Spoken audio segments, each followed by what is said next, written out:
Pemirsa, sebanyak 2 orang peserta seleksi CPNS Pemkot Mataram absen dalam pelaksanaan hari pertama seleksi kompetensi bidang yang digelar di kantor UPT Badan Kepegawaian Negara Mataram. Keduanya yang sebelumnya lolos dalam seleksi kompetensi dasar tersebut pun secara otomatis dinyatakan gugur karena dianggap mengundurkan diri.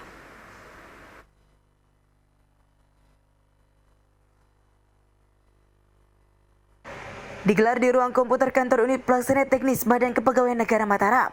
Peserta seleksi CPNS di lingkup pemerintah Kota Mataram hari ini mulai melaksanakan tahapan tes seleksi kompetensi bidang.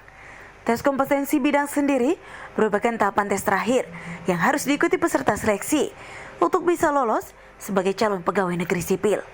Meski tes kompetensi bidang ini sangat penting dan mutlak harus diikuti, rupanya masih terdapat peserta yang memilih absen.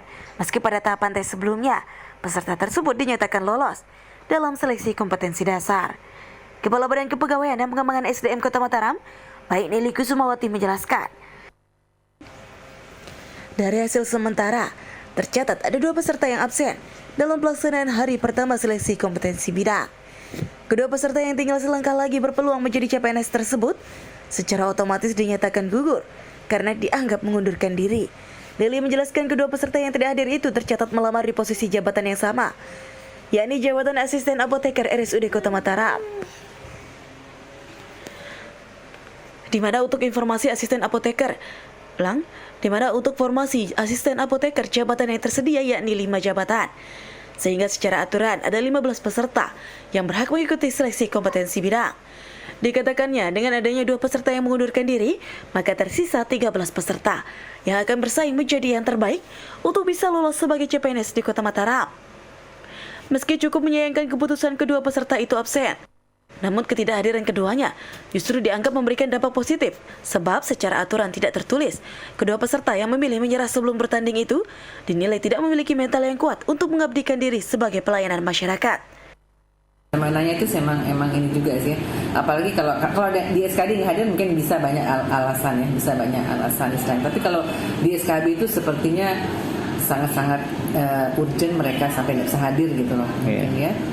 Apa pertimbangannya mungkin? Tapi kami nggak bisa ngejudge ininya permasalahannya. Kami udah bersurat ke Panselnas untuk bisa tahu kontak person yang masuk ke SKB ini. Nggak boleh. Ya. Jadi ya udahlah, itu bagian dari istilahnya tes yang tes tidak tertulis istilahnya, bagaimana mereka disiplin, bagaimana mereka memperhatikan nasibnya sendiri itu loh. Bagaimana dia mau besok akan menjadi pegawai yang bisa memperhatikan nasib orang lain, sementara sekarang untuk memanage dirinya sendiri dia belum bisa. Baik Neli Kusumawati menjelaskan, pelaksanaan tes seleksi kompetensi bidang CPNS Formasi tahun 2021 ini tercatat diikuti sebanyak 339 peserta.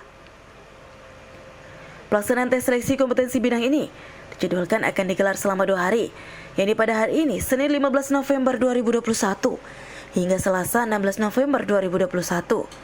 Di hari pertama ini tes SKB akan digelar dalam 4 sesi ujian, sementara untuk pelaksanaan hari kedua akan digelar dalam 3 sesi dengan jumlah peserta yakni sebanyak 25 peserta untuk setiap sesinya. Ilham Rosidi, Lombok TV, Mataram.